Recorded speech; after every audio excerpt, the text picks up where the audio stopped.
30년 전 여름날 한 할머니의 인생이 산산조각난 그날부터 시작됩니다. 1995년 7월 폭염이 기승을 부리던 어느 토요일이었습니다. 시골 장터는 새벽부터 사람들로 북적였죠. 할머니는 그날 아침 일찍 일어나 손자들을 깨웠습니다. 5살 재민이와 3살 재혁이었습니다. 애들아, 일어나라. 할매랑 장 가자. 큰아이 재민이가 눈을 비비며 일어났습니다. 작은아이 재혁이는 아직 잠이 덜 깬 채 칭얼거렸죠. 할머니는 아이들에게 옷을 입히고 재민이한테는 며칠 전장에서 사준 새파란 운동화를 신겼습니다. 할매, 이 신발 정말 좋아요. 재민이가 방방 뛰며 좋아했습니다. 할머니는 그 모습을 보며 흐뭇하게 웃었죠. 아들 내외는 그날 새벽부터 밭에 나가 일을 했습니다. 농번기라 손이 많이 필요한 때였거든요. 며느리가 할머니에게 말했습니다. 어머니, 오늘 애들 좀 봐주세요. 우리는 밭에 나가야 해서요. 그래, 걱정 마라. 할매가 데리고 장이나 다녀올게. 평소 며느리는 아이들을 할머니한테 잘 맡기지 않았습니다. 할머니가 나이가 많아서 아이들을 제대로 못 본다고 생각했거든요. 그런데 그날은 달랐습니다. 며느리가 먼저 부탁을 한 겁니다. 어머니, 장에서 수박이랑 참외 좀 사오세요. 돈은 여기 있어요. 며느리가 돈을 쥐어주며 말했습니다. 할머니는 아무 의심 없이 받았죠. 장터까지는 버스로 30분 거리였습니다. 할머니는 두 손자의 손을 꼭 잡고 버스에 올랐습니다. 재민이는 창밖 풍경을 신기하게 쳐다봤고 재혁이는 할머니 품에 안겨 졸았습니다. 할매, 오늘 아이스크림 사줄 거죠? 그래, 장다 보고 사줄게. 장터에 도착하자 이미 사람들이 가득했습니다. 좁은 골목 사이로 상인들의 호객 소리가 들렸고 각종 물건들이 즐비하게 놓여 있었습니다. 할머니는 재민이의 손을 오른손에, 재혁이의 손을 왼손에 꼭 잡았습니다. 애들아, 할매 손 놓으면 안 된다. 알았지? 네, 할매. 할머니는 먼저 채소 가게를 둘러봤습니다. 상추와 깻잎을 샀고 고추도 한 봉지 샀습니다. 아이들은 할머니 치마폭을 잡고 얌전히 따라다녔죠. 시간은 오전 11시쯤이었을 겁니다. 해가 뜨겁게 내리쪼이기 시작했고 사람들은 더 많아졌습니다. 할매, 목말라. 재민이가 칭얼거렸습니다. 조금만 참아라. 할매가 수박 사고 바로 아이스크림 사줄게. 할머니는 과일 가게 앞에 멈춰 섰습니다. 큰 수박들이 줄지어 놓여 있었고 주인 아저씨가 수박을 두드리며 소리를 확인하고 있었습니다. 아주머니, 이거 봐요. 오늘 아침에 딴 거라 정말 달아요. 주인이 수박 하나를 들어 보였습니다. 할머니는 그 수박을 살펴보려고 고개를 숙였습니다. 수박을 두드려보고 무게도 확인했죠. 이거 얼마예요? 10,000원만 주세요. 에이, 비싸네. 8,000원. 할머니가 흥정을 시작했습니다. 주인과 가격을 흥정하는 동안 할머니는 수박에만 집중했습니다. 그때였습니다. 불과 1분도 안 되는 시간이었을 겁니다. 아니, 어쩌면 30초도 안 됐을지 모릅니다. 할머니가 고개를 들었을 때 치마폭을 잡고 있던 아이들의 손이 느껴지지 않았습니다. 재민아? 할머니는 돌아봤습니다. 아이들이 없었습니다. 재혁아? 주변을 둘러봤지만 두 아이는 보이지 않았습니다. 할머니의 심장이 쿵쾅거리기 시작했죠. 재민아? 재혁아? 할머니의 목소리가 커졌습니다. 사람들이 고개를 돌렸습니다. 애들 못 봤어요? 5살짜리랑 3살짜리. 큰애가 파란 운동화 신었어요. 과일 가게 주인이 함께 주변을 둘러봤습니다. 아까 여기 있었는데 방금 전까지 있었잖아요. 할머니는 미친 듯이 골목을 뛰어다니기 시작했습니다. 사람들 사이를 헤집고 가게마다 들어가 물어봤습니다. 우리 손자들 못 봤어요?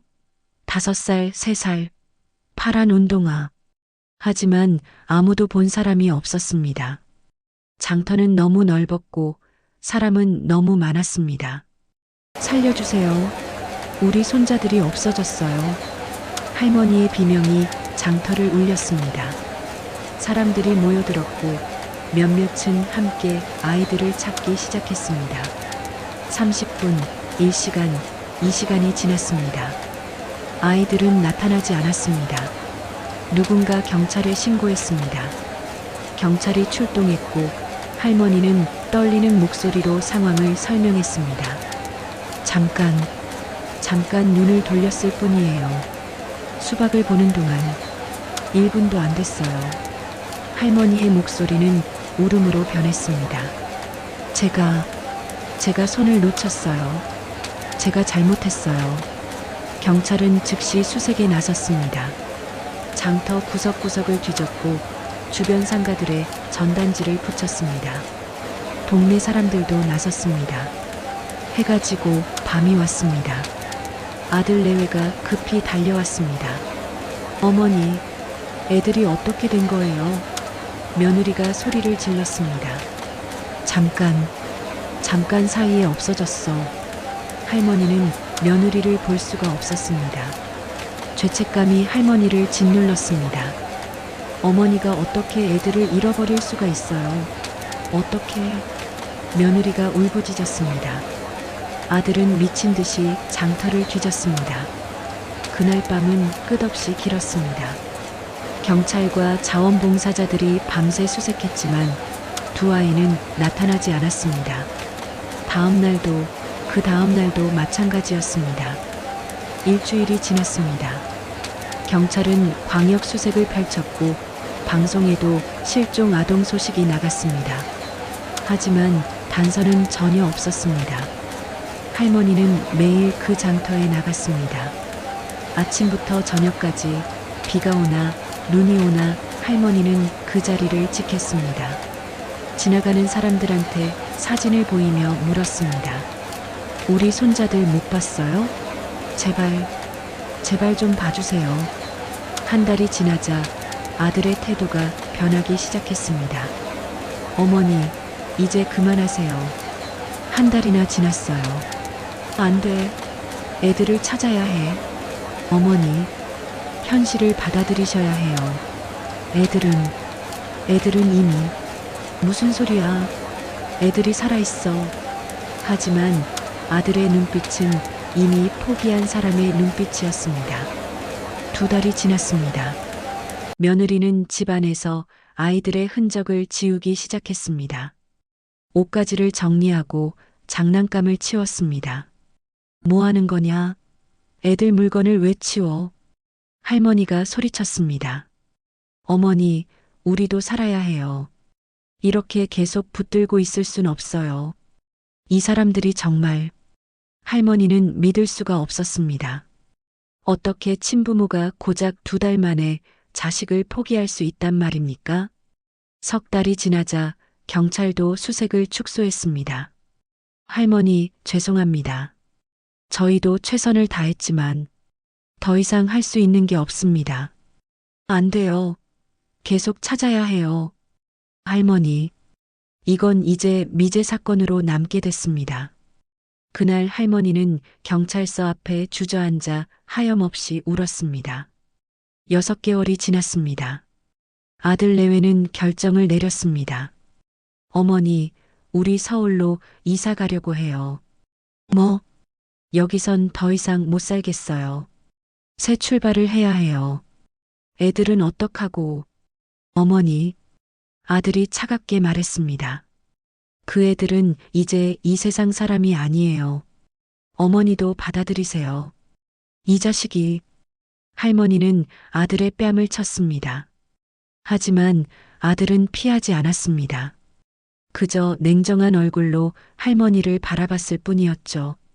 한 달 후 아들 내외는 정말로 서울로 떠났습니다. 할머니만 그 시골 마을에 홀로 남았습니다. 이후 아들은 1년에 한 번 명절에만 얼굴을 비쳤습니다. 그마저도 점심 먹고 바로 떠났죠. 전화도 점점 뜸해졌습니다. 할머니는 완전히 혼자가 됐습니다. 마을 사람들은 할머니를 불쌍하게 여겼지만 동시에 이상하게도 봤습니다. 5년이 지나고 10년이 지나고 20년이 지나도 할머니는 여전히 매주 장날마다 그 장터에 나가 아이들을 찾았으니까요. 저 할머니 아직도 그 애들 찾아? 안 됐지만 이제 좀 놓아야 하는 거 아니야? 사람들은 수군거렸습니다. 하지만 할머니는 멈출 수 없었습니다. 멈추는 순간 할머니도 아이들을 버리는 것 같았으니까요.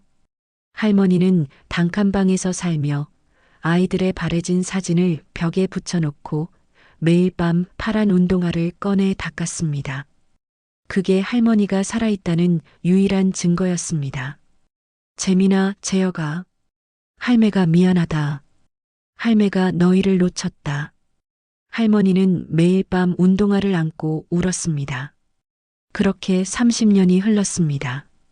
할머니는 이제 80이 넘었고 머리는 새하얗게 샜으며 허리는 굽었습니다. 하지만 할머니의 마음속에선 여전히 그날이 멈춰 있었습니다. 1995년 7월 뜨거운 여름날 파란 운동화를 신은 5살 재민이와 할머니 품에 안겨 졸던 3살 재혁이가 사라진 그날 할머니는 몰랐습니다. 30년 후 진실이 밝혀질 거라는 것을 그리고 그 진실이 할머니의 심장을 다시 한번 찢어놓을 거라는 것을 30년이라는 세월은 사람을 어떻게 변화시킬까요? 할머니의 아들은 서울에서 완전히 다른 사람이 돼 있었습니다. 서울 강남의 한 사무실. 할머니의 아들 김철수는 이제 50을 넘긴 중년 남성이었습니다. 작은 무역회사를 운영하며 제법 안정적인 삶을 살고 있었죠. 여보, 다음 주 수요일에 수진이 대학 입학식이래요. 아내가 말했습니다. 수진 그의 딸이었습니다. 30년 전 두 아들이 사라진 후 5년 만에 태어난 딸이었죠. 그래, 벌써 대학생이 다 됐네. 촬영 일정 비워놔야 해요. 이번엔 꼭 와야 해요. 알았어. 걱정 마. 그들의 대화 어디에도 30년 전 그 여름날은 없었습니다. 두 아들은 재민이와 재혁이는 이 가족의 역사에서 완전히 지워진 것처럼 보였습니다. 거실 벽에는 가족 사진이 걸려 있었습니다. 아버지, 어머니, 그리고 딸 수진. 3명뿐이었습니다. 아빠, 이번 주말에 할머니 댁 가야 하는 거 아니에요? 수진이 물었습니다. 할머니? 철수의 얼굴이 굳어졌습니다. 아, 그냥 바쁠 것 같은데. 밤에 가자. 아빠는 맨날 밤에 그러면서 안 가잖아요. 수진아, 아빠가 바쁘다잖니. 어머니가 딸을 제지했습니다. 수진은 더 이상 묻지 않았습니다. 할머니 이야기가 나올 때마다 집안 분위기가 이상해지는 걸 알고 있었으니까요. 사실 철수는 1년에 딱 한 번 설날에만 어머니를 찾아갔습니다. 그마저도 점심만 먹고 바로 올라왔죠. 어머니와 대화다운 대화를 나눈 게 언제였는지 기억도 나지 않았습니다. 왜냐하면 어머니를 만나면 30년 전 그 이야기가 나왔으니까요. 재민이랑 재혁이가 살아있을 거야. 할매는 느껴. 우리 애들이 어디선가 살아있어. 어머니는 매번 똑같은 말을 했습니다. 철수는 그 말을 들을 때마다 답답했습니다. 어머니, 30년이 지났어요. 이제 그만 좀 잊으세요. 잊어? 내가 어떻게 잊어? 내 자식들인데. 제 자식들은 이미 죽었어요. 철수는 소리를 질렀고 그때마다 어머니는 울음을 터뜨렸습니다. 그래서 철수는 어머니를 만나는 걸 피했습니다. 아내도 마찬가지였습니다. 시어머니와는 거의 연락을 끊고 지냈죠. 당신 어머니한테 생활비는 보내고 있죠? 그럼 매달 계좌로 넣고 있어. 그럼 됐어요. 우리가 할 수 있는 건 그게 다예요. 그들에게 할머니는 의무일 뿐이었습니다. 사랑이나 그리움의 대상이 아니었죠. 실제로 철수는 새로운 삶을 꾸리는데 성공했습니다. 서울로 이사 온 후 작은 무역회사에 취직했고 열심히 일해서 독립했으며 지금은 직원 10명을 거느린 사장이 됐습니다. 딸 수진이도 잘 컸습니다. 공부를 잘했고 대학도 좋은 곳에 붙었죠. 철수는 이제 평범하고 안정적인 가장이었습니다. 당신, 이번에 수진이 등록금 얼마 들어가요? 한 학기에 400만 원 정도. 많이 오르긴 했네. 그래도 우리 형편엔 괜찮아요. 부부는 딸의 미래에 대해 이야기했습니다. 유학은 보낼지, 대학원은 갈지. 평범한 부모의 평범한 대화였습니다. 하지만 그 평범함 뒤에는 30년 전 버린 두 아들이 있었습니다. 철수가 가끔 악몽을 꿀 때가 있었습니다. 두 아들이 나타나 자신을 응시하는 꿈이었죠. 아이들은 말이 없었습니다. 그저 파란 운동화를 신고 서서 아버지를 바라볼 뿐이었습니다. 철수는 그럴 때마다 식은땀을 흘리며 깼습니다. 그리고 자신에게 되뇌었습니다. 끝난 일이야. 이미 끝났어. 아내도 비슷했습니다. 가끔 마트에서 5살쯤 돼 보이는 아이를 보면 가슴이 철렁했습니다. 하지만 곧 고개를 돌렸습니다. 내 자식은 수진이뿐이야. 그렇게 스스로를 세뇌했습니다.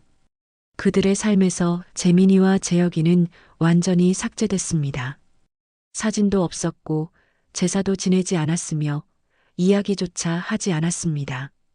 딸 수진이는 자신에게 오빠들이 있었다는 걸 알지 못했습니다. 부모는 절대 그 이야기를 꺼내지 않았으니까요. 친척들도 마찬가지였습니다. 명절 때 모여도 아무도 그 이야기를 꺼내지 않았습니다. 금기어였습니다. 재민이, 재혁이 누군가 실수로 그 이름을 꺼내면 분위기가 얼어붙었습니다. 그리고 재빨리 화제를 돌렸죠. 마을에서도 마찬가지였습니다. 할머니만 빼고 아무도 그 사건을 기억하지 못했습니다. 30년이라는 시간이 모든 걸 지워버렸습니다. 경찰 기록에서도 그 사건은 미제 사건 파일 속 깊숙이 박혀 있었습니다. 먼지가 쌓인 상자 속에 노란 종이에 적힌 기록. 그게 전부였습니다. 1995년 7월 15일 실종 아동 사건. 김재민 5세, 김재혁 3세. 목격자 없음. 단서 없음. 미제. 담당 형사도 이미 은퇴했고 그 사건을 기억하는 경찰도 거의 없었습니다. 세상은 두 아이를 잊었습니다. 오직 할머니만 그 시골 마을 단칸방에서 매일 밤 파란 운동화를 닦으며 기다렸습니다. 재민아, 재혁아. 할매가 여기 있어. 할매가 기다리고 있어. 마을 사람들은 할머니를 보며 혀를 찼습니다. 저 할머니 아직도 저러시네. 30년이 지났는데. 안 됐지만 이제 정신 차리셔야 할 텐데. 들리는 말로는 아들이 서울에서 잘 산대. 그런데 어머니는 여기 혼자 버려두고. 요즘 자식들이 다 그렇지 뭐. 하지만 아무도 진실을 몰랐습니다. 30년 전 그날 무슨 일이 있었는지, 왜 두 아이가 사라졌는지, 그리고 그 뒤에 어떤 거래가 있었는지, 진실은 철수와 그의 아내만 알고 있었습니다. 그들은 그 비밀을 무덤까지 가져갈 생각이었습니다. 하지만 세상에 영원한 비밀은 없습니다. 30년의 시간은 비밀을 지켜줬지만 과학은 그 비밀을 파헤칠 준비를 하고 있었습니다. 그리고 곧 모든 것이 드러날 것입니다. 2025년 3월 서울경찰청 과학수사대. 이거 진짜 대박인데요. 젊은 수사관이 컴퓨터 화면을 보며 소리쳤습니다. 옆에 있던 선배 형사가 다가왔습니다. 왜 그래? DNA 매칭이요. 1995년 미제 사건인데 30년 만에 매칭이 됐어요. 뭐, 30년 전 사건이? 선배 형사는 믿을 수 없다는 표정으로 화면을 들여다봤습니다. 경찰청은 2024년부터 오래된 미제 사건들을 재조사하는 프로젝트를 시작했습니다. 특히 1990년대 실종 아동 사건들을 집중적으로 다뤘죠. DNA 데이터베이스가 구축되면서 가능해진 일이었습니다. 전국의 신원 미상자, 고아원 출신자, 입양아, 그리고 최근 건강검진을 받은 모든 사람들의 DNA가 수집됐고 컴퓨터가 자동으로 과거 사건 기록과 대조했습니다. 대부분은 매칭되지 않았습니다. 30년이라는 시간은 너무 길었고 많은 기록이 소실됐으니까요. 하지만 이번엔 달랐습니다. 1995년 7월 15일 경남 밀양 장터 실종 사건. 김재민, 김재혁 형제. 수사관이 파일을 열었습니다. 노란 종이에 타자기로 쳐진 오래된 기록이었습니다. DNA 일치자가 2명이요. 한 명은 작년에 종합검진 받으면서 등록됐고 다른 한 명은 올해 초에 등록됐네요. 진짜로? 둘 다? 네. 확률이 99.9%예요. 틀림없어요. 선배 형사는 숨을 깊이 들이쉬었습니다. 30년 만에 이런 일이 가능하다니. 어떻게 할까요? 당연히 연락해야지. 먼저 보호자부터 찾아. 당시 기록에 보호자 정보가 있을 거야. 수사관은 파일을 뒤적였습니다. 그리고 할머니의 정보를 찾아냈습니다. 할머니 주소가 아직도 밀양이네요. 30년 동안 안 옮기셨나 봐요. 전화해봐. 수사관은 떨리는 손으로 전화를 걸었습니다. 신호음이 길게 울렸습니다. 한참 후에 떨리는 목소리가 들렸습니다. 여보세요? 혹시 김정순 할머니시죠? 네. 그런데 누구세요? 경찰청 과학수사대입니다. 할머니, 1995년에 손자분들이 실종되신 기록이 있는데요. 전화기 너머로 급한 숨소리가 들렸습니다. 재민이, 재혁이 말이에요? 네, 맞습니다. 애들을 찾았어요? 할머니의 목소리가 떨렸습니다. 30년을 기다린 떨림이었습니다. 할머니, 중요한 소식이 있습니다. 수사관도 목이 메었습니다. 최근 DNA 검사 결과 2분 모두 살아계신 것으로 확인됐습니다. 쿵! 전화기가 바닥에 떨어지는 소리가 들렸습니다. 그리고 할머니의 울음소리가 들렸습니다. 아이고, 아이고, 재민아, 재혁아. 수사관은 잠시 기다렸습니다. 할머니가 다시 전화를 받을 때까지요. 할머니, 괜찮으세요? 네, 네. 정말이에요? 네, 틀림없습니다. 할머니, 지금 저희가 방문해도 될까요? 자세한 이야기를 드려야 할 것 같습니다. 네, 네. 당장 오세요. 2시간 후 수사관들은 할머니의 단칸방에 도착했습니다. 방문을 열자마자 눈에 들어온 건 벽에 붙은 바래진 사진들이었습니다. 2 아이의 사진이 벽을 가득 채우고 있었죠. 그리고 조그만 재단에는 파란 운동화 한 켤레가 정갈하게 놓여 있었습니다. 할머니는 방바닥에 앉아 2 손을 모으고 있었습니다.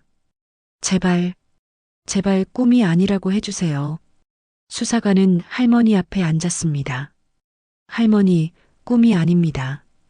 2 손자분이 모두 살아계십니다. 할머니는 그 말을 듣고 와락 울음을 터뜨렸습니다. 30년 동안 참았던 울음이었습니다. 수사관은 파일을 꺼냈습니다.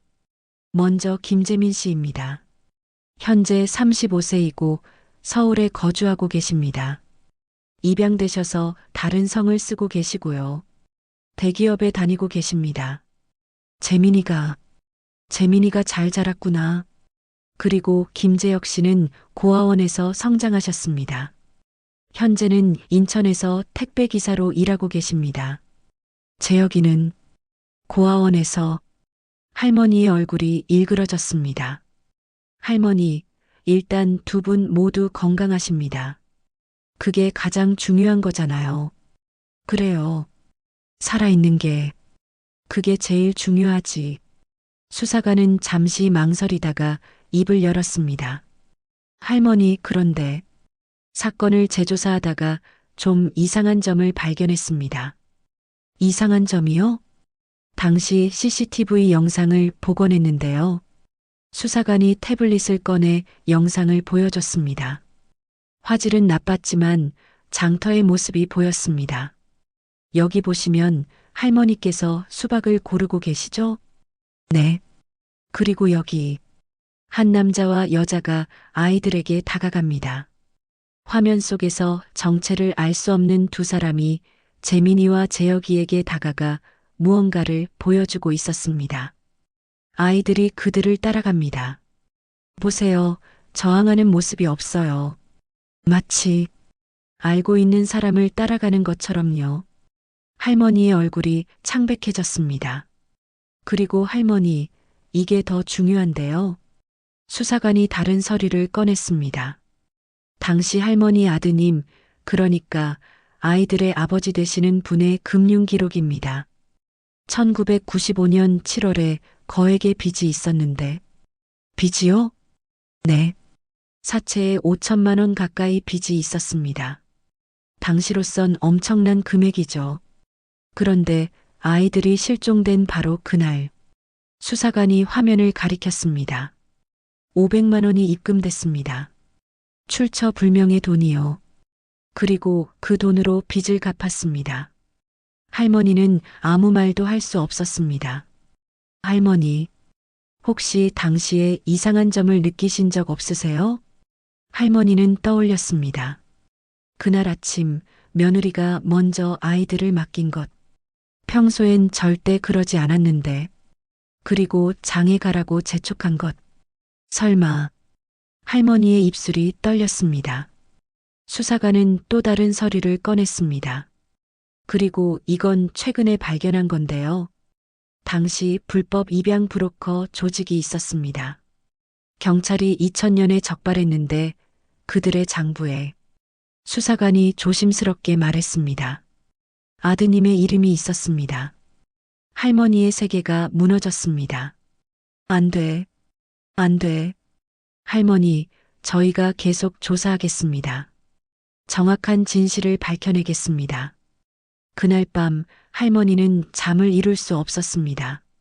재민이와 재혁이가 살아있다는 기쁨보다 아들이 손자들을 팔았을지도 모른다는 충격이 더 컸습니다. 아니야. 우리 아들이 그럴 리 없어. 절대. 하지만 할머니의 마음 한구석에선 알고 있었습니다. 30년 전 그날 무언가 이상했다는 것을, 그리고 아들 내외가 너무 빨리 포기했다는 것을, 진실이 수면 위로 떠오르고 있었습니다.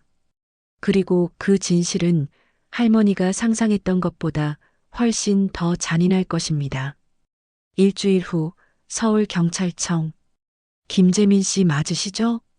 수사관이 정장을 입은 남성에게 물었습니다. 그는 35세, 깔끔한 외모에 명품 시계를 차고 있었습니다.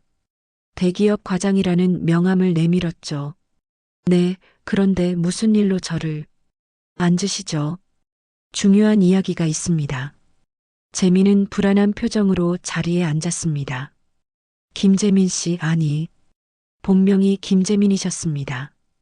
1990년생, 1995년에 경남 밀양에서 실종되셨죠. 재민의 얼굴이 굳어졌습니다. 그건 제가 입양되기 전 일인데요. 알고 계셨습니까? 본인이 실종 아동이었다는 걸 양부모님께 들었습니다. 제가 장터에서 발견됐고 신원을 찾지 못해 고아원에 갔다가 입양됐다고요. 그게 사실이 아닙니다. 수사관이 파일을 펼쳤습니다. 당신은 실종된 게 아니라 유기됐습니다. 정확히는 불법 입양 브로커에게 넘겨진 겁니다. 재민의 눈이 커졌습니다. 무슨 소리죠? 당신의 친부모가 살아있습니다. 그리고 당신에게 동생이 있습니다. 재민은 숨이 막히는 것 같았습니다. 거짓말. 아니, 잠깐만요. 부모가 살아있다고요? 그럼 저를 버린 건가요? 그것에 대해선 조사 중입니다. 하지만 확실한 건 당신과 동생 모두 DNA 검사 결과 같은 부모에게서 태어났다는 겁니다. 재민은 의자에 깊이 앉았습니다. 머리가 복잡했습니다. 동생은 어디 있습니까? 지금 오고 있습니다. 곧 만나실 수 있습니다. 30분 후 문이 열렸습니다. 택배기사 유니폼을 입은 남자가 들어왔습니다. 낡은 운동화에 해진 옷, 거칠어진 손. 재민과는 완전히 다른 모습이었습니다. 김재혁 씨입니다. 재민은 그를 바라봤습니다. 낯선 사람이었습니다. 하지만 묘하게 눈매가 닮았습니다. 형? 이세요? 재혁이 먼저 입을 열었습니다. 목소리는 떨렸습니다. 잘 모르겠어요. 당신이 제 동생이라는 게. 재민이 솔직하게 말했습니다. 저도요. 재혁이 쓸쓸하게 웃었습니다. 수사관이 자리를 비워줬습니다. 두 사람만 남았습니다. 침묵이 흘렀습니다. 긴 침묵이었습니다. 형은 어떻게 살았어요? 재혁이 조심스럽게 물었습니다. 저는 운이 좋았습니다. 좋은 부모님을 만났어요. 대학도 보내주시고 지금 회사도 다니고 있고요. 결혼도 내년에 할 예정입니다. 그렇군요. 재혁의 목소리에 묘한 감정이 담겼습니다. 동생은요? 전 고아원에서 자랐어요. 18살 때 나와서 혼자 살았죠. 공부는 못했고 그냥 일하면서 살았어요. 지금은 택배 일하고 있고요. 재민은 죄책감을 느꼈습니다. 왜인지는 모르겠지만요. 미안합니다. 왜요? 형 잘못 아니잖아요. 하지만 전 운이 좋았고 당신은 괜찮아요. 재혁이 손을 저었습니다. 전 이렇게 사는데 익숙해요. 형이 미안해할 필요 없어요. 우린 그냥 운이 달랐을 뿐이에요. 재민은 동생을 바라봤습니다. 33이라고 했지만 더 늙어 보였습니다. 거친 삶이 얼굴에 새겨져 있었습니다. 형, 궁금한 게 있어요. 뭔데요? 친부모 말이에요. 우릴 왜 버린 걸까요? 재민은 대답할 수 없었습니다. 경찰 말로는 우리가 팔렸다던데. 믿어져요? 전 평생 생각했어요. 내가 뭘 잘못했을까? 왜 부모가 날 찾지 않을까? 혹시 내가 나쁜 아이였나? 근데 이제 알았어요. 난 아무 잘못도 안 했어요. 그냥 팔린 거였어요. 재혁의 목소리가 떨렸습니다. 전 부모가 뭔지 몰라요, 형. 한 번도 경험해 본 적이 없어요. TV에서만 봤죠. 근데 그게 진짜인가 싶어요. 정말 자식을 사랑하는 부모가 있기는 한 건가요? 있습니다. 재민이 확신에 차서 말했습니다. 제 양부모님은 저를 정말 사랑하셨어요. 친자식처럼요. 아니, 어쩌면 친자식보다 더요. 그분들이 아니었으면 전 지금 이렇게 살지 못했을 거예요. 부럽네요. 재혁이 진심으로 말했습니다. 형은 좋은 부모를 만났네요. 전 그런 행운이 없었지만 형이라도 잘 됐으면 좋겠어요. 재민은 가슴이 아팠습니다. 동생, 이제라도 우리 가족이 될 수 있을까요? 재혁이 재민을 빤히 쳐다봤습니다. 가족이요? 우린 피는 나눴지만 전 형을 몰라요. 형도 저를 모르고요. 30년이 지났어요. 우린 이미 다른 사람이에요. 하지만 그래도 재혁이 작게 웃었습니다. 형이 있다는 게 나쁘진 않네요. 전 평생 혼자였거든요. 이제 혈육이 있다는 게 이상하지만 좋네요. 재민도 웃었습니다. 저도요. 그때 문이 열렸습니다.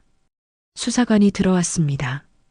두 분 할머니를 뵙고 싶으십니까? 할머니요? 네. 친할머니십니다. 30년 동안 두 분을 찾으신 분이죠. 재민과 재혁은 서로를 쳐다봤습니다. 가볼까요? 가봐야죠. 이틀 후 경남 밀양. 할머니는 단칸방 앞에서 두 손자를 기다렸습니다. 떨리는 손으로 머리를 매만지고 옷매무새를 고쳤습니다. 차가 도착했습니다. 문이 열리고 두 남자가 내렸습니다. 할머니는 그들을 보자마자 알았습니다. 30년이 지났지만 할머니는 알 수 있었습니다.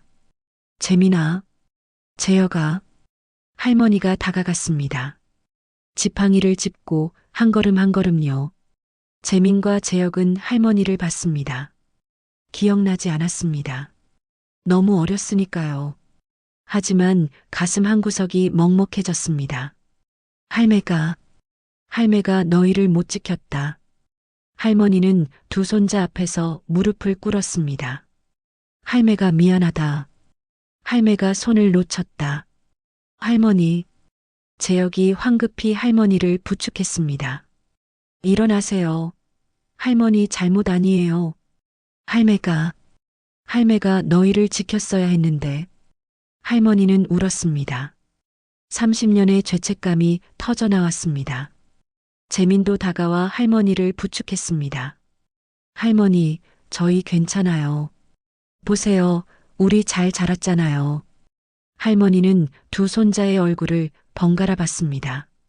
5살과 3살이었던 아이들이 이제 어엿한 어른이 돼 있었습니다. 크긴 컸구나. 할머니가 두 손자의 볼을 어루만졌습니다. 할매가 너희를 잃어버렸을 때 할매는 죽고 싶었다. 근데 죽을 수도 없었어. 너희를 찾아야 했으니까. 30년을 기다렸어. 할매는 믿었어. 너희가 살아있을 거라고. 할머니, 우리 진짜 살아있어요. 재혁이 할머니의 손을 잡았습니다. 우린 여기 있어요. 30년 늦었지만 우린 돌아왔어요. 세 사람은 서로를 껴안았습니다. 그날 오후 할머니의 방에서 세 사람은 오랜 시간 이야기를 나눴습니다. 할머니는 30년 동안의 이야기를 했습니다. 어떻게 매일 장터에 나가 아이들을 찾았는지, 어떻게 파란 운동화를 간직했는지, 어떻게 희망을 잃지 않았는지. 재미는 자신의 이야기를 했습니다. 양부모님 이야기, 학창시절, 그리고 지금의 삶. 재혁도 자신의 이야기를 했습니다. 고아원에서의 힘든 시절, 혼자 살아남아야 했던 날들. 할머니는 재혁의 이야기를 들으며 계속 눈물을 흘렸습니다. 할매가 너를 지켰어야 했는데. 할머니, 괜찮아요. 전 이제 다 큰 어른이에요. 이겨냈어요. 그때 재민이 물었습니다. 할머니, 우리 아버지, 친아버지는 어디 있어요? 할머니의 얼굴이 굳어졌습니다. 그 자식은, 할머니는 차마 말할 수 없었습니다. 할머니, 경찰한테 들었어요. 우리가 팔렸다고. 그게 정말이에요? 할머니는 고개를 숙였습니다. 할매도 모두 알지는 못해. 하지만 경찰이 조사한 걸 보니 그런 것 같더라. 아버지가 우릴 판 거예요? 재혁의 목소리가 떨렸습니다. 빚 때문에. 그 자식이 빚이 많았어. 방 안에 침묵이 흘렀습니다. 아버지를 만날 수 있을까요? 재민이 물었습니다. 왜 만나려고 하니? 물어봐야죠. 직접 왜 우릴 버렸는지, 아니, 왜 우릴 팔았는지. 재혁도 고개를 끄덕였습니다. 저도 알고 싶어요. 할머니, 아버지 연락처 알려주세요. 할머니는 망설이다가 결국 아들의 전화번호를 알려줬습니다. 너희가 상처받을까봐 걱정이구나. 괜찮아요, 할머니. 우린 이미 충분히 상처받았어요. 이제 진실을 알 권리가 있어요. 그날 밤 재민은 아버지에게 전화를 걸었습니다. 신호음이 울렸습니다. 그리고 낯선 남자의 목소리가 들렸습니다. 여보세요? 김철수 씨죠? 저는 당신의 아들입니다. 김재민이요. 전화기 너머로 긴 침묵이 흘렀습니다. 누구라고요? 철수의 목소리는 떨리고 있었습니다. 김재민입니다. 1990년생, 1995년에 밀양 장터에서 사라진 당신의 큰아들이요. 기억나시죠? 이건 무슨 장난이요? 장난 아닙니다. DNA 검사 결과가 나왔어요. 저와 제 동생 재혁이 우리 둘 다 살아 있습니다. 철수는 아무 말도 하지 못했습니다. 내일 서울에서 만날 수 있을까요? 이야기 좀 나눠야 할 것 같은데요. 어디서 만날까요? 경찰서에서 만나시죠. 조사도 있고요. 전화가 끊겼습니다. 철수는 소파에 주저앉았습니다. 아내가 다가왔습니다. 여보, 누구였어요? 재민이래요. 뭐? 아내의 얼굴이 새하얗게 질렸습니다. DNA 검사로 찾았대요. 재혁이도요. 안 돼. 안 돼. 아내가 머리를 감싸쥐었습니다. 어떡하지? 모르겠어요. 이럴 줄 알았어요. 언젠가는 들킬 줄 알았다고요. 당신이 그러자고 했잖아요. 돈이 없어서 어쩔 수 없었다고. 나만 그랬어요? 당신도 동의했잖아요. 부부는 서로를 원망했습니다. 30년 만에 터져나온 죄책감이었습니다. 다음 날 서울경찰청 철수 부부가 도착했습니다. 그들은 초췌한 얼굴로 조사실에 들어왔습니다. 재민과 재혁이 이미 앉아 있었습니다. 30년 만에 재회였습니다. 철수는 두 아들을 봤습니다. 어른이 된 아들들, 낯선 사람들이었습니다. 앉으십시오. 수사관이 말했습니다. 철수 부부가 떨리는 손으로 의자를 당겨 앉았습니다. 김철수 씨, 최명희 씨. 두 분은 1995년 7월 15일 두 아드님을 불법 입양 브로커에게 넘긴 혐의를 받고 있습니다. 아니에요. 우린 그런 적 없어요. 명희가 소리쳤습니다. 그럼 뭡니까? 재민이 차갑게 물었습니다. 당신들은 그날 우리를 장터에 데려갔고 할머니한테 맡겼죠. 그리고 브로커가 우릴 데려갔고요. 그 대가로 500만 원을 받았죠. 맞죠? 아니야. 우린 그냥 뭐요? 재혁이 끼어들었습니다. 우릴 더 좋은 곳에 보내려고 했다? 그 말 하려고 했죠? 그게 변명이 돼요? 철수가 입을 열었습니다. 우린 정말 어쩔 수 없었어요. 빚이 너무 많았어요. 사채업자들이 집에 찾아와서 난리였고, 우린 너희를 제대로 키울 수 없었어요. 그래서 팔았어요? 재민의 목소리에 분노가 담겼습니다. 우리가 물건이에요? 빚 갚는 수단이었어요? 아니야. 그게 아니라. 그럼 뭔데요? 재혁이 책상을 쳤습니다. 전 고아원에서 자랐어요. 입양도 못 됐고요. 18살까지 지옥 같은 곳에서 살았어요. 당신들이 말하는 더 나은 곳이 고아원이었어요? 명희가 울기 시작했습니다. 미안해. 정말 미안해. 사과로 뭐가 달라져요? 재민이 차갑게 말했습니다. 30년이 지났어요. 우린 이미 다 컸고요. 당신들의 사과 따윈 필요 없어요. 재민아, 저 김재민 아니에요. 재민이 자리에서 일어났습니다. 전 다른 이름으로 살았어요. 다른 부모님 밑에서 자랐고요. 당신들은 제 부모가 아니에요. DNA는 속일 수 없지만 마음은 속일 수 없거든요. 재혁도 일어났습니다. 저도 마찬가지예요. 전 평생 부모 없이 살았어요. 이제 와서 부모 행세하지 마세요. 우리한텐 필요 없어요. 얘들아, 제발. 철수가 애원했습니다. 우리도 후회하고 있어. 매일 후회했어. 정말이야. 거짓말. 재민이 단호하게 말했습니다. 당신들은 서울로 이사가서 새 삶을 살았잖아요. 딸도 낳았고요. 우린 당신들 인생에서 삭제됐어요. 후회요? 웃기지 마세요. 수사관이 파일을 펼쳤습니다. 김철수 씨, 최명희 씨. 증거가 충분합니다.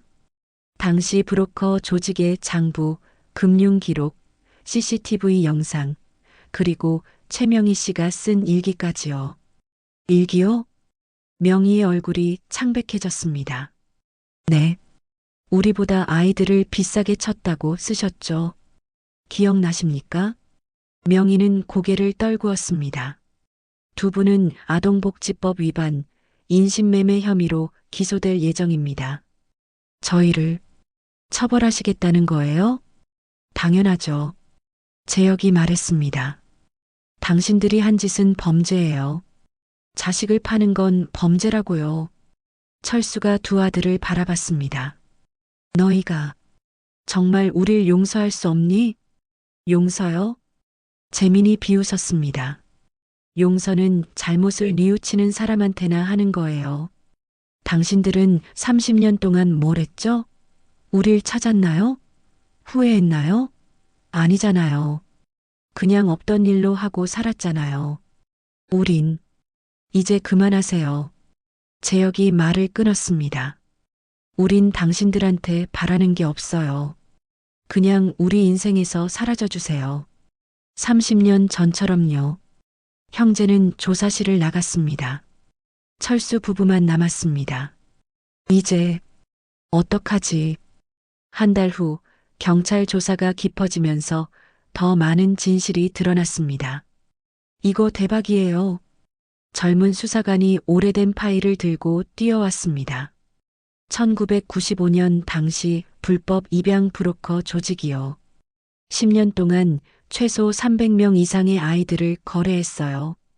파일 속에는 노란 장부가 있었습니다. 1995년 7월 15일 김재민, 김재혁 형제. 구매가 500만 원, 판매가 1200만 원. 이 사람들이 아이들로 장사를 한 거예요.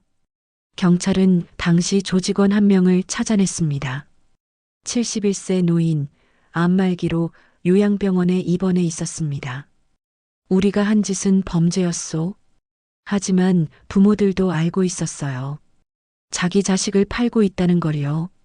노인은 떨리는 목소리로 증언했습니다. 김철수, 그 사람은 정말 다급했어요. 사채에 쫓기고 있었죠. 우리한테 먼저 연락했어요. 애들을 데려가 달라, 빚을 갚아달라고요. 그 어머니는요? 처음엔 반대했죠. 울고불고. 하지만 결국 남편이 설득했어요. 우린 시어머니를 이용하기로 했죠. 순진한 할머니였으니까. 노인의 고백은 계속됐습니다. 그날 할머니가 수박 고르는 사이 아이들한테 사탕을 줬어요. 순순히 따라왔죠. 차에 태워서 서울로 갔고요. 큰애는 입양 가족한테, 작은애는 입양이 안 돼서 고아원으로 보냈어요. 3살은 너무 어렸거든요. 김철수한테는요? 500만 원 줬죠. 그 사람 울더군요. 하지만 돈은 받았어요.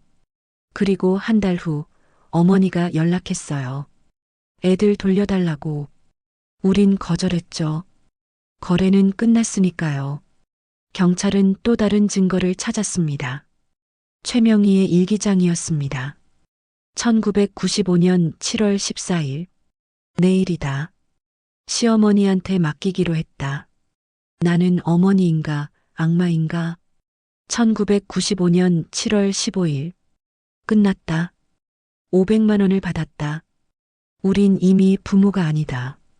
1995년 8월 20일. 후회한다. 매일 후회한다. 하지만 되돌릴 수 없다. 한 방송사가 당시 며느리의 친구를 찾아냈습니다. 사건 한 달 후쯤 명희가 울면서 전화했어요. 애들을 돌려받고 싶다고요. 전 무슨 소리냐고 했죠. 그랬더니 사실은 우리가 보낸 거다라고 하더군요. 그래서요? 명희는 브로커한테 연락했대요. 근데 거절당했대요. 그 후로 제 연락을 끊었어요. 여론이 폭발했습니다.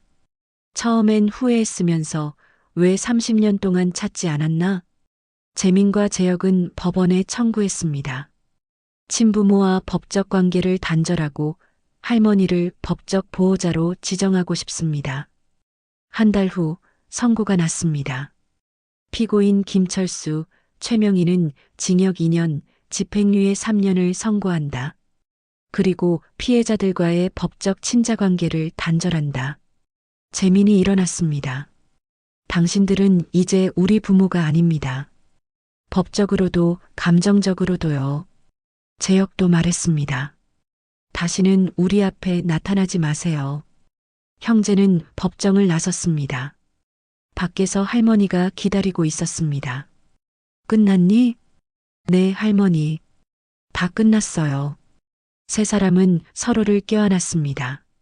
진짜 가족으로요. 2개월 후 전국이 주목하는 생방송. 오늘 김재민, 김재혁 형제가 직접 이야기합니다. 재민이 카메라를 똑바로 봤습니다. 진실을 말하고 싶었습니다. 우린 잃어버린 게 아니라 팔려나간 거예요. 부모가 돈 때문에 우릴 브로커에게 넘긴 겁니다. 재민이 서류를 꺼냈습니다. 이건 브로커 조직의 장부입니다. 구매가 500만 원이라고 적혀 있어요. 그리고 이건 어머니가 쓴 일기예요. 애들을 보낸다. 우린 이미 부모가 아니다. 전국이 충격에 빠졌습니다. 친부모에게 하고 싶은 말은? 재혁이 차갑게 말했습니다. 없습니다. 할 말이 없어요. 그들은 이미 우리 부모가 아니니까요. 재민이 덧붙였습니다. 다시는 우리 앞에 나타나지 마세요. 당신들이 우릴 버렸듯이 우리도 당신들을 버립니다. 화면이 전환됐습니다. 할머니의 영상 메시지였습니다. 재민아, 재혁아. 할매가 30년 동안 매일 너희를 찾았어. 할매는 포기하지 않았어. 왜냐하면 할매는 너희를 사랑하니까. 스튜디오에 울음소리가 들렸습니다. 할머니가 우리한테 진짜 부모예요. 재민이 울먹였습니다. 혈육이 가족을 만드는 게 아니에요. 사랑이 가족을 만드는 거예요. 마지막으로 재민이 카메라를 응시했습니다. 1990년대에 많은 아이들이 불법 입양으로 팔려나갔습니다. 만약 당신이 자신의 뿌리를 찾고 있다면 DNA 검사를 받으세요. 늦더라도 진실을 알 권리가 있으니까요. 방송이 끝나자 대한민국이 들끓었습니다. 청와대 청원에 30만 명이 동의했고 국회는 긴급 토론회를 열었습니다. 아동인권보호법을 강화해야 합니다. 경찰청은 특별수사팀을 꾸렸고 방송 다음 날부터 전화가 쇄도했습니다. 저도 입양됐는데 친부모를 찾고 싶습니다. 일주일 만에 1000건, 한 달 후엔 15건의 가족이 30년 만에 재회했습니다. 한편 철수 부부는 완전히 무너졌습니다. 집을 팔고 이사했지만 인터넷은 그들을 놔두지 않았습니다. 30년 전의 죄가 이제야 그들을 심판하고 있었습니다. 1년이 지났습니다. 서울 마포구 작은 주택에서 할머니와 재민, 재혁이 함께 살고 있었습니다. 할매, 오늘 저녁 뭐해요? 잡채 만들었다. 와, 최고. 식탁에 둘러앉아 저녁을 먹으며 재혁이 말했습니다. 다음 주에 정규직 전환돼요. 정말? 축하한다. 재민도 소식을 전했습니다. 저 다음 달에 결혼해요. 뭐? 언제부터? 회사 동료인데. 제 사정 다 알고 받아줬어요.